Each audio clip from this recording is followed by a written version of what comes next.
Can achieve if you have really well-trained people with a robust plan who move fast and confuse the enemy.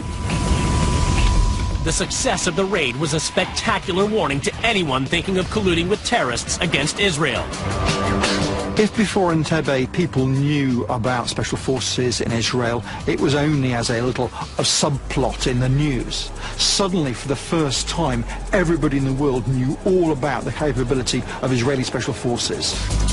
Entebbe was a success because Israeli forces delivered awesome firepower to an enemy before he knew what hit him. But sometimes an elite soldier has to fall back on more primitive methods.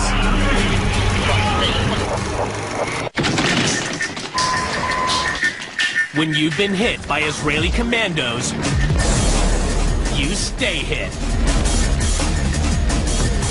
Training and selection for Israeli commando units is all about finding the nation's best strike warriors.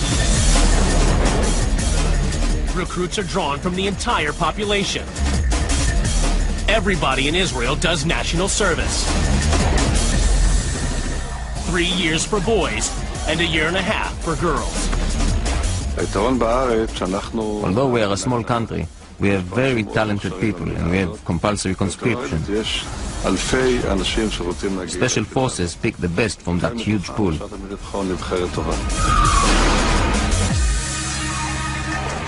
The elite units look for candidates with the potential to be the best.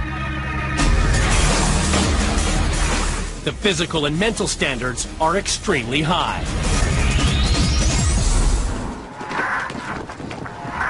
The best specimens are discovered on a series of grueling hikes with heavy packs.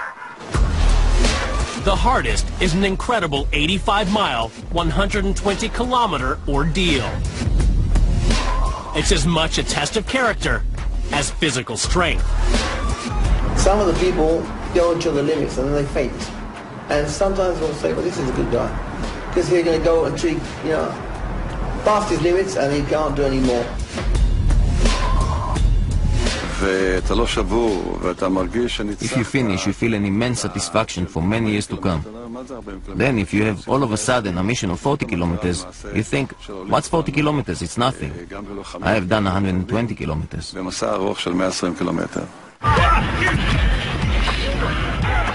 But the most brutal part of the Special Forces training is unarmed combat.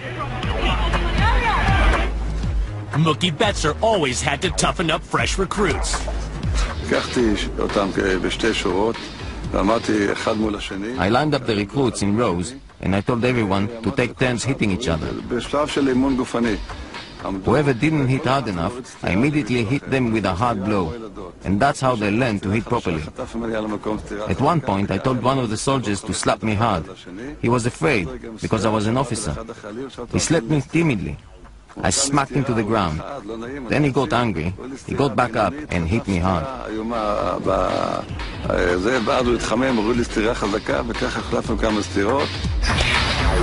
That soldier learned to fight the hard way. An ideal warrior for us is someone who has the capacity for violence. You'd be looking for a violent person. You'd be looking for someone who can control his violence. His feelings.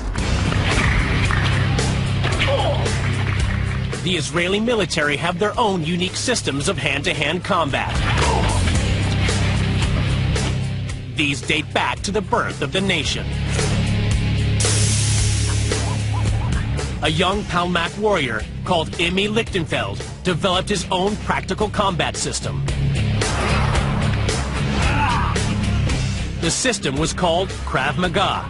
It became the basis for all Israel Defense Forces hand-to-hand fighting. Imi Lichtenfeld was a genius. He came from Slovakia to Israel, and he came from the background of wrestling and boxing. He put together, to the best of his knowledge, the techniques that are the traditional Krav Maga. Krav means fight, Maga means contact. And it's a term that was created to describe all the hand-to-hand combat techniques for military use. And Krav Maga Attack is the best form of defense. Kicking, punching, butting, and gouging. Nothing is too brutal. Straightforward, no nonsense. You can do Kung Fu, but you need years and years and years of training to become, shall we say, efficient in it. And Krav Maga, you can be taught in a short period how to defend yourself. Guns, knives, chairs, baseball bats. Anything can be used as a weapon.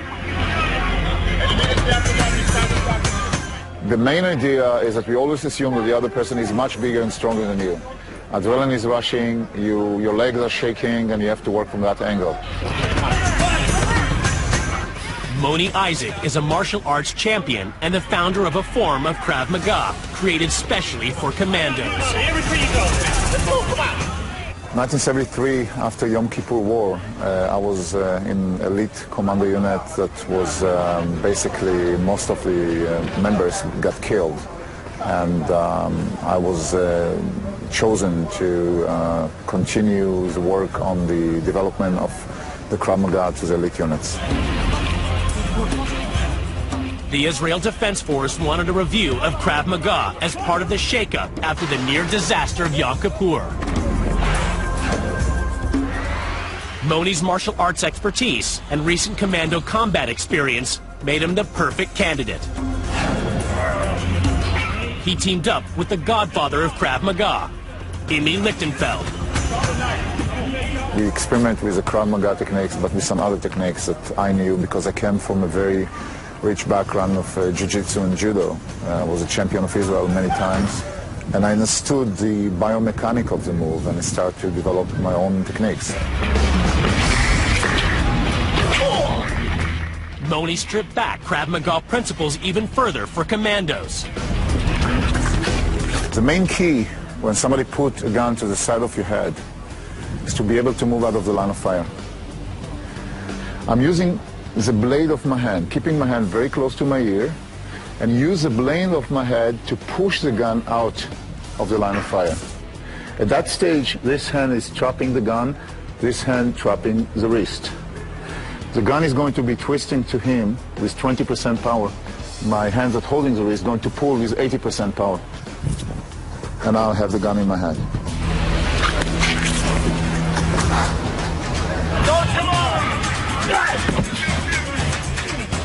Commando Krav Maga is the essence of Israeli commando fighting principles. Hit, and hit hard. Knock your enemy off balance, and then break contact. Engage as fast as possible and disengage immediately. If you stay there and try to punish the attacker, he can pull a knife all of a sudden. I'm blocking it from the inside and now holding the hand very close to the knife. From this position, I'm going to pull up here and turning the hand down. As I'm doing that, I'm locking my hands together. And he's going to pull for sure. He's leaving the knife in my hand. And I have in my hand the knife.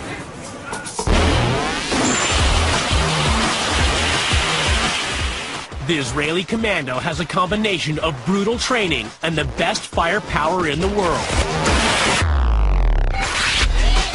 But he will always be at a numerical disadvantage. What they need to do with such a large number of potential enemies and such a small army is to have always technology rather than manpower to rely upon.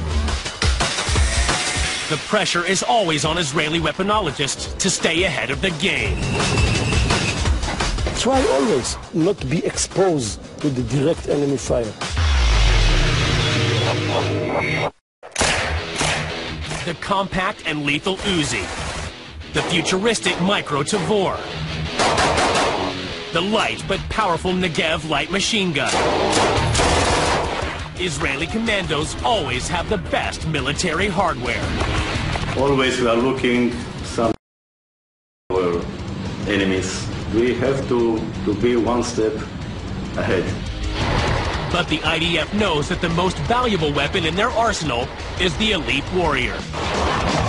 What they lack in numbers, they must make up for in excellence.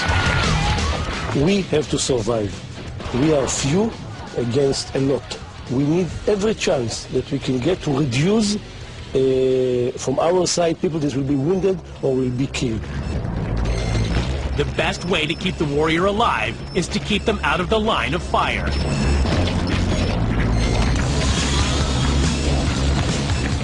Viper, a remote control hunter. At only 12 inches, he's small enough to avoid detection and can be carried by the commando. Viper may look like a toy, but he packs an all-seeing camera, acoustic sensors, and even a mini Uzi.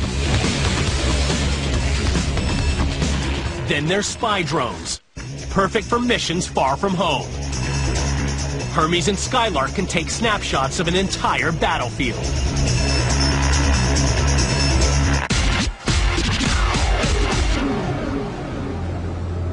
The challenge for weaponologists is to keep the soldier out of the line of fire without reducing his ability to kill. Corner shot is a unique solution to this riddle.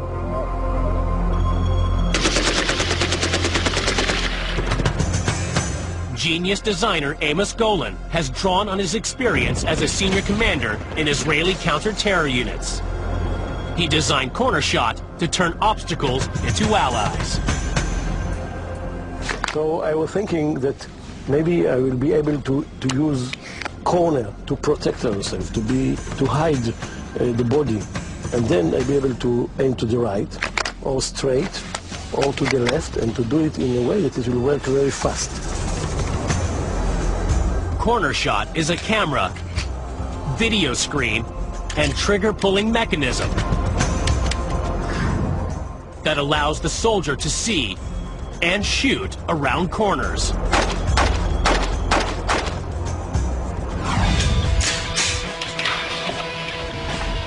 With the monitor, I can search inside the room. I can look to the enemy. I see one. Continue searching. I'm in a safe position.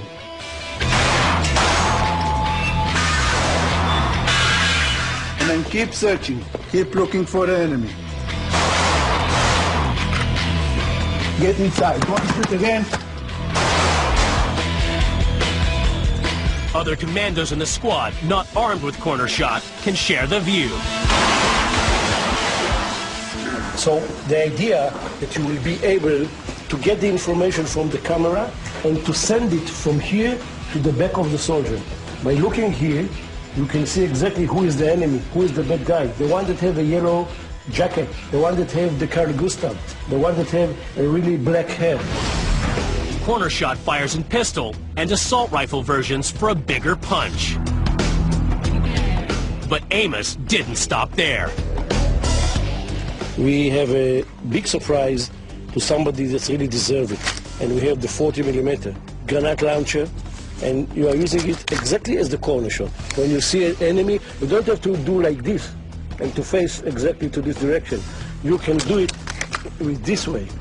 And if the street is under heavy fire and there is an armored vehicle, you can give a nice answer with this device in the urban area.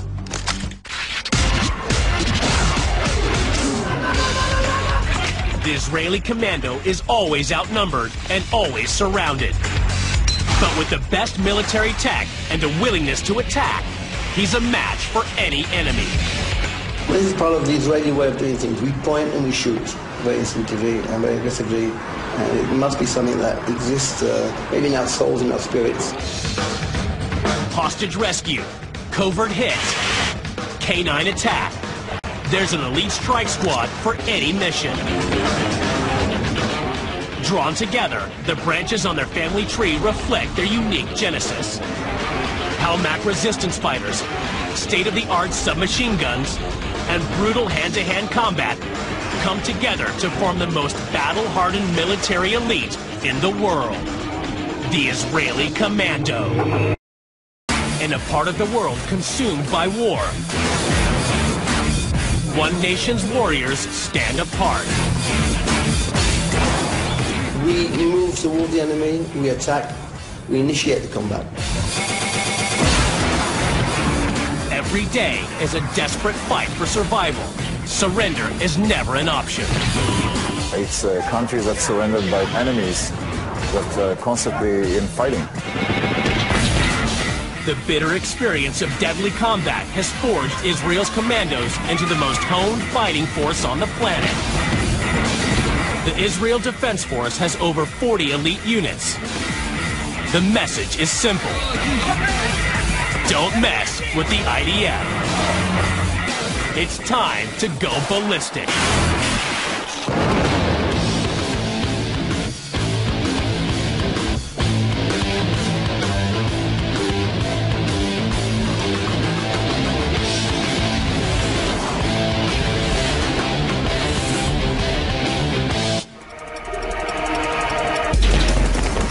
Israeli commandos are long on experience.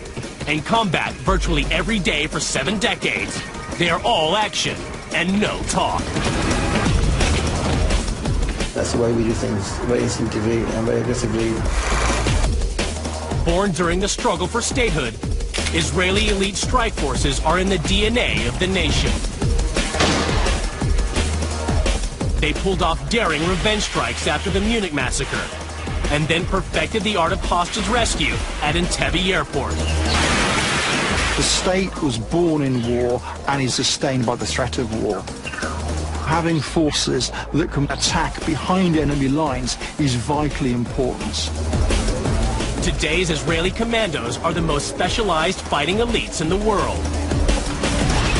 40 units, united by one simple philosophy: attack. Anybody who opposes Israel is aware that these people may strike, and it may come in the most unconventional way. The Israeli commando has an incredible range of weapons for an incredible range of strike missions. From the combat-proven Uzi submachine gun family to the latest space-age Tagore assault rifle, the Israeli commando is always one technological step ahead of his enemies. Now, weaponology will go back through Israeli history to find out how a struggle for freedom, the fight against international terrorism, and brutal hand-to-hand fighting came together to make the Israeli commando the most battle-hardened warrior in the world.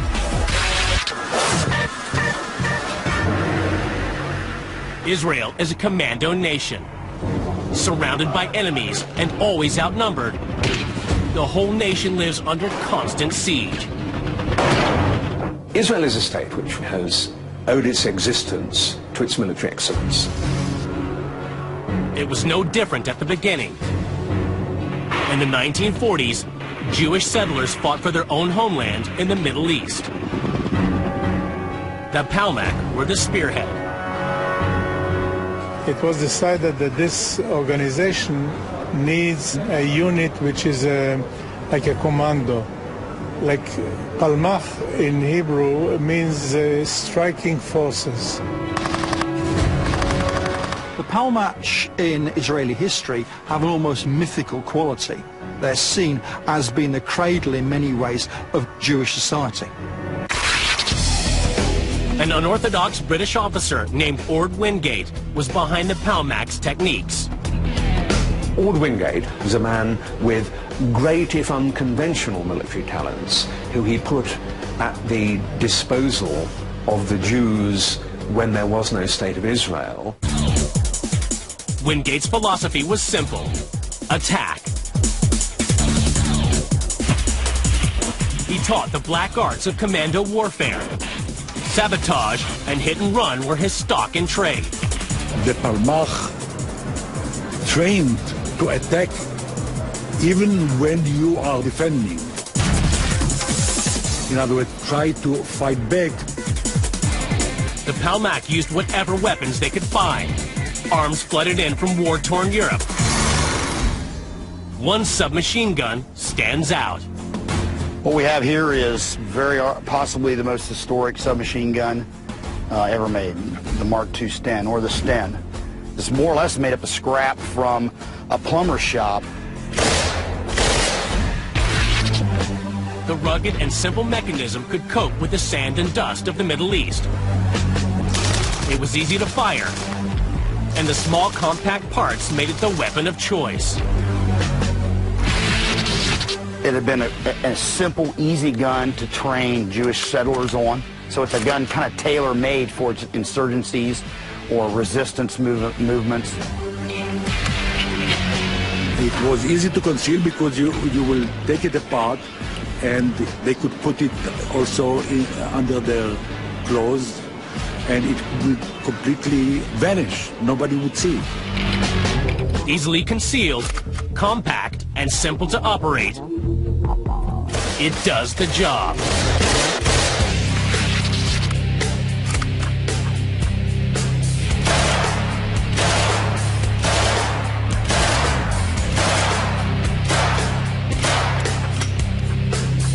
You got a little bit of scatter. It's still an acceptable group, but it's a little bit to the right side of the target.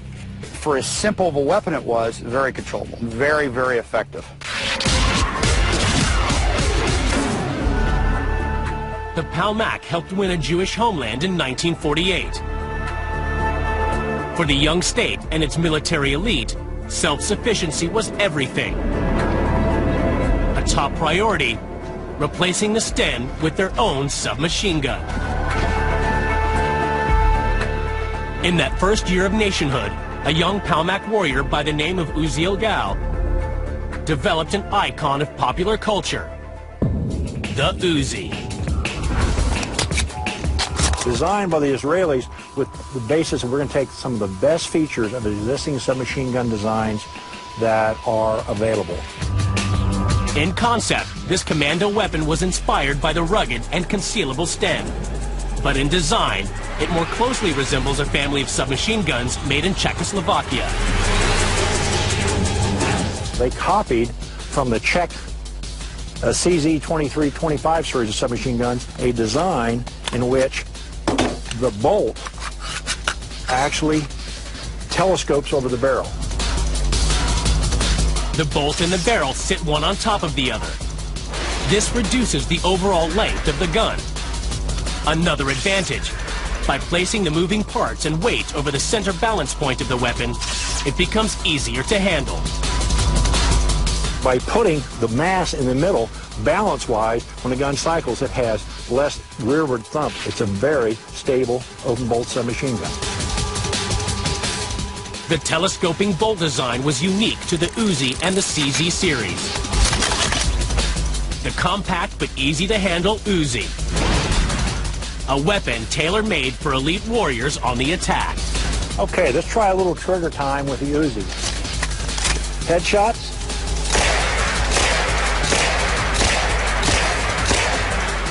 Let's go to full auto, or what we call the fun position, a series of bursts.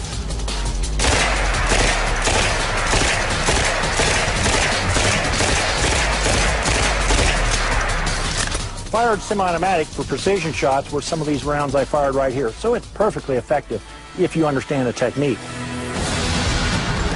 The Uzi is so well balanced that a skilled soldier can, in theory, fire it one-handed, just like in the movies.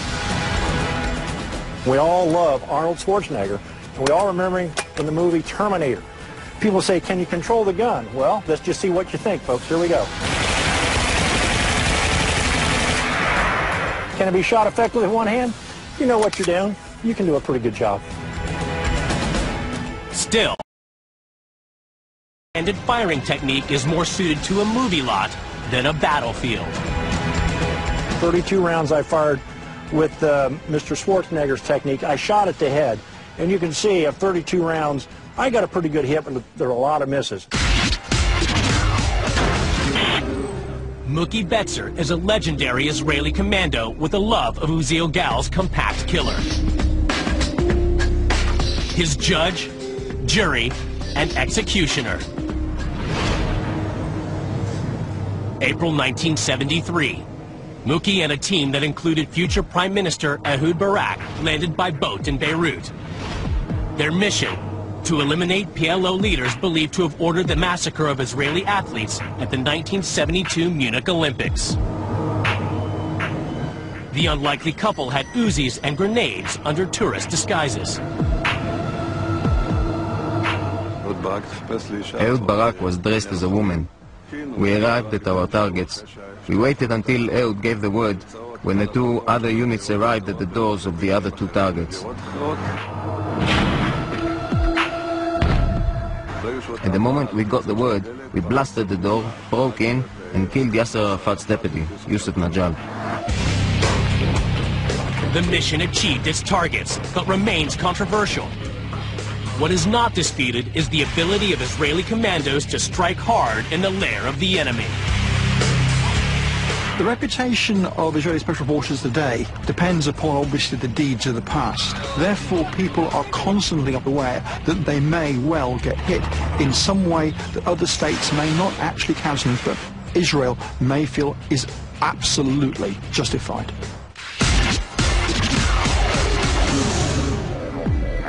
Israeli weaponologists developed smaller and more lethal versions of their classic firearm. Before the Beirut raid, Muki's team had tried out a prototype. It wasn't quite there yet, but before long, the Mini Uzi hit the streets. This is the Mini Uzi with a silencer.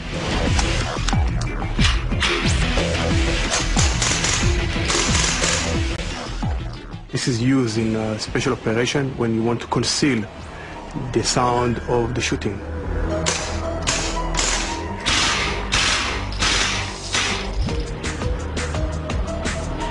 Years on, and the Uzi family of submachine guns is still #1 with Israeli commandos. But when commandos attack in wide open spaces, they're going to need bigger bullets and more firepower.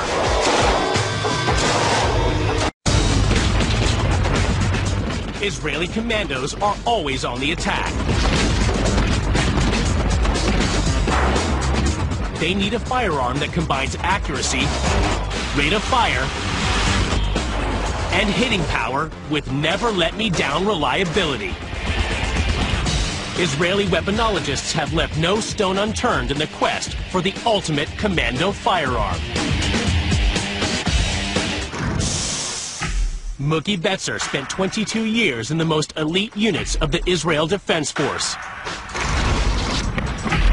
including over a decade in the super-secret Sayeret Matkal. The Kalashnikov, or AK-47, was his weapon of choice.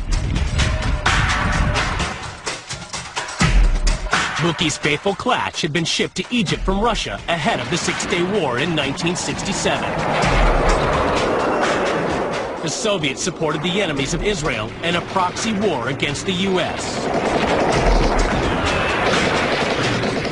When Israeli forces crushed the Egyptian army, they captured thousands of Kalashnikovs. The first ones to receive those weapons were the special units, and all of the Sayeret Matkal was equipped with the Kalashnikov, a great weapon. It's accurate, it's reliable, and every soldier wants a powerful weapon like this. Muki's Kalashnikov proved its worth in the desperate fighting of the Yom Kippur War 6 years later. In October 1973, Syria and Egypt launched a surprise attack on Israel. Commando units were thrown into combat zones in an effort to turn the tide.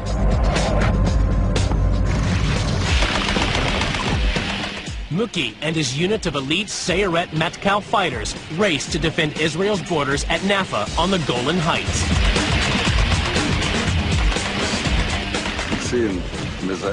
An officer identified 3 helicopters landing 2 kilometers to the north. We understood immediately that it was a commando unit coming to assault Naffa.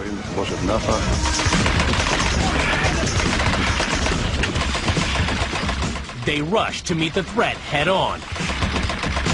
With the IDF attitude, attack is always the best form of defense. We engaged them in a face-to-face combat over only a few meters. The firepower we applied on them meant that within 3 to 4 minutes we'd killed all the 40 commando soldiers. The commander was injured and we took him hostage. Israeli counterattacks, spearheaded by elite units, dragged Israel back from the brink. The Yom Kippur War was over after 3 weeks of desperate fighting. the Russian-made Kalashnikov had proved its dominance on the battlefield.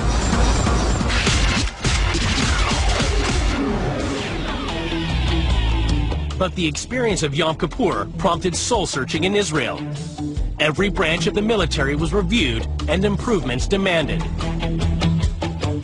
The designers at Israel Military Industries took the best assault rifle in the world, the AK-47, and set about making it better. Among the other things the Israelis did, they said, look, what can we do to make the shortcomings of the AK better? The AK-47 is not an accurate weapon. The front and rear sights are placed very close together. Any error in lining up the sights is magnified. By simply moving the rear sight to the back of the rifle, the Israel update immediately became more accurate. The AK became the Galil. How does the Galil compare to the original AK-47? Remember, this is the final development process in the Kalashnikov. It technically has much better sights. Going hot. Ken and Larry are both former members of U.S. Special Operations. Both are awesome shots. Even over 100 yards. But the Galil should give Ken a slight edge.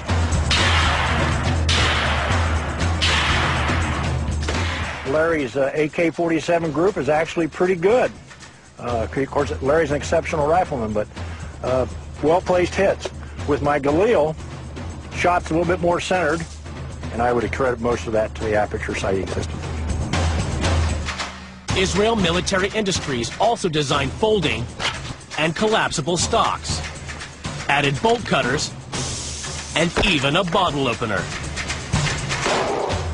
A combat-proven firing mechanism with the latest gadgets attached. The super accurate Galil. Good grouping right in the center of the target, very good accuracy.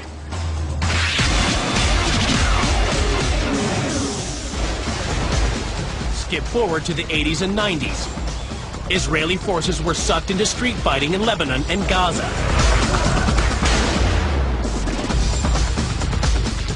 So they asked IWI to come up with a new generation of weapon that combined the precision punch of their Galil and M16 rifles with the compact size of the Uzi. They request a short and compact rifle. A team of engineers under genius designer Zalman Shevs once again looked at the best the world had to offer. Their new design borrowed a British breakthrough.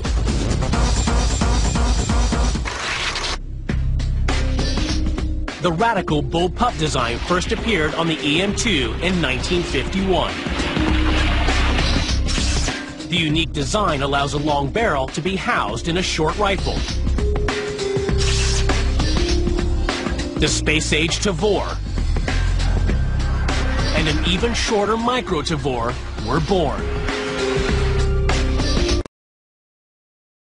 The barrel begins from here until here. So the barrel is the same barrel as in a regular assault rifle. A long barrel makes for an accurate weapon. The Micro Tavor packs rifle accuracy into a submachine gun frame. The Micro Tavor was developed together with our special forces. They gave us feedback on all kind of features of the weapon to be adapted to their needs. Accuracy, rate of fire, reliability, and power.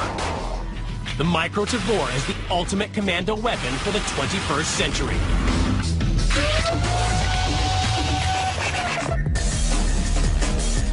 One type of mission has come to define the Israeli commando. The awesome reputation of Israeli special forces was built on the daring hostage rescue missions of the 1970s. Suddenly, everybody in the world knew all about Israeli special forces.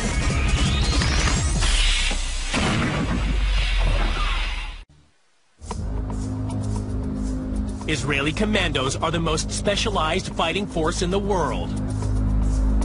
40-plus units, each trained for a unique mission. Hostage rescue is the most complex of all strike missions. Every mission needs experts. You have a doctor for eye, and you have a doctor for stomach, and you have a doctor for heart.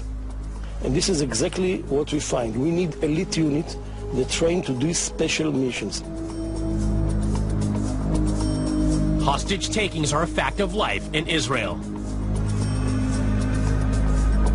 The rescue missions are the speciality of one unit. The Yaman.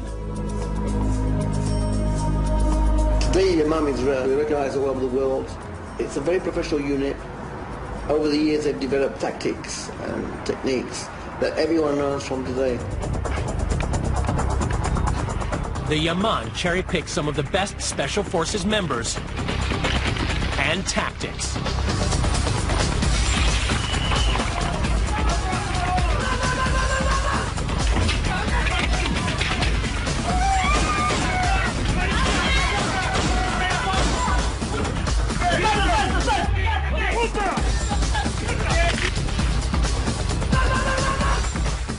The Yaman's doctrine is attack. Their secret is practice.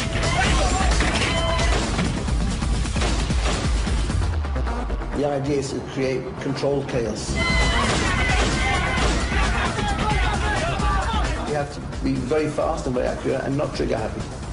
When you have hostages around, you can't just shoot thousands of bullets off, or hundreds of bullets off, and, hopefully killing only the terrorist. You have to hit the bus hard, fast. It's going to be very surgical.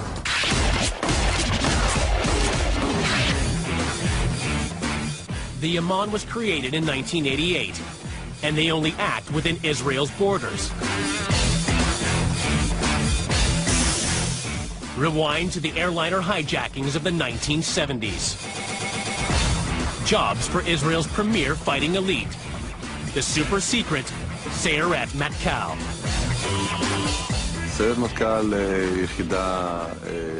Sayeret Matkal is a very special unit which has very secret and confidential objectives. In addition, it has one more objective of anti-terror warfare, hostage rescue. Sayeret Matkal wrote the book on airline hijack rescue. The 1972 Sabina incident in Lod, Israel was a perfect example. A team including future Prime Ministers Ehud Barak and Benjamin Netanyahu posed as airport technicians, sabotaged the plane, and overcame the hijackers. The strategy was copied all over the world. But the Entebbe hijack and rescue 4 years later broke all known rules. The Entebbe raid is one of the great classic examples of the success of Special Forces. On June 27, 1976, Palestinian and German terrorists demanding the release of Palestinian prisoners hijacked Air France Flight 139 from Tel Aviv to Paris. The terrorists flew the plane to Entebbe in Uganda. The hijackers released all the non-Jewish passengers. 104 hostages remained, including the crew. They were moved to the abandoned old terminal building. In Israel, the separation of Jew and non-Jew had chilling echoes of the death camp selections. The crisis became an Israeli matter, a job for the elite Sayeret Matkal. The Sayeret team immediately started planning a solution the only way they knew how: attack.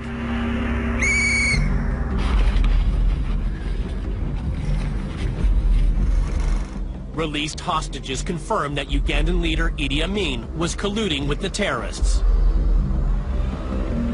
A division of his best soldiers guarded the airport. A large commando force would be needed. But a large force would make the crucial element of surprise difficult to maintain. The element of surprise is the key to the success of the mission, because the terrorist could pull the trigger in a split second and start killing hostages. Mookie Betzer was put in charge of operational planning and would lead the break-in teams. By amazing coincidence, Mookie had trained Idi Amin's paratroopers 9 years earlier.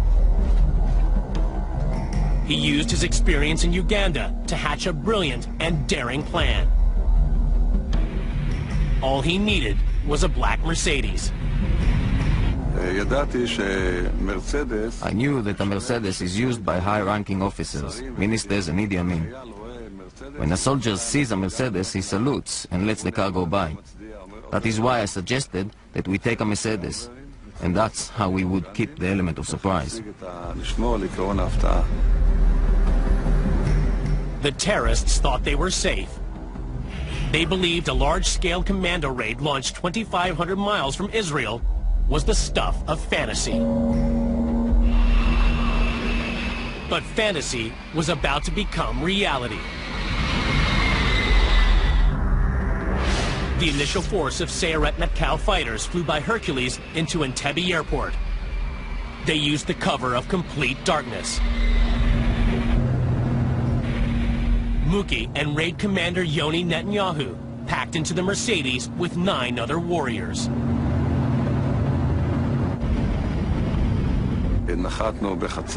We landed at midnight and immediately unloaded the Mercedes and the 2 Land Rovers. The Mercedes team still had over a mile to travel to the old terminal where the hostages were being held. Things quickly began to go wrong. Halfway to the terminal, the Mercedes encountered a Ugandan guard. Yoni Netanyahu didn't wait to see if the disguise worked. He opened fire with his silenced pistol. The Ugandan soldier went down. The commandos in the Land Rovers then opened fire with unsilenced Kalashnikovs. At that moment, we lost the element of surprise. We were forced to launch the attack before we had got to our planned positions. We raced into the openings and in seconds we broke into the terminal.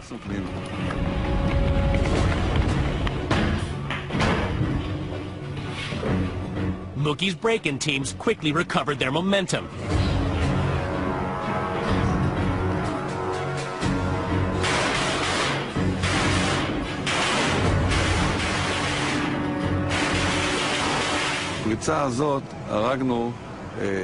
In that break-in, we killed 4 terrorists in the main terminal hall in the matter of seconds. A second team eliminated terrorists in the rest quarters. All the terrorists were killed. A single hostage was shot. But outside, tragedy had struck. Raid commander Yoni Netanyahu had been hit by fire from the control tower. I went outside and I saw that he was injured severely. A bullet had penetrated here in the chest.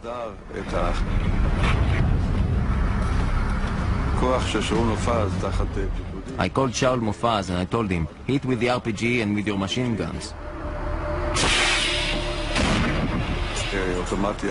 They subdued the control tower. 3 more Hercules landed full of troops to secure the airport perimeter and organize the evacuation. 2 more hostages died during the escape. As a parting shot, the commandos destroyed Amin's 11 MiGs with RPGs and FN MAG machine guns. It was a remarkable feat, which is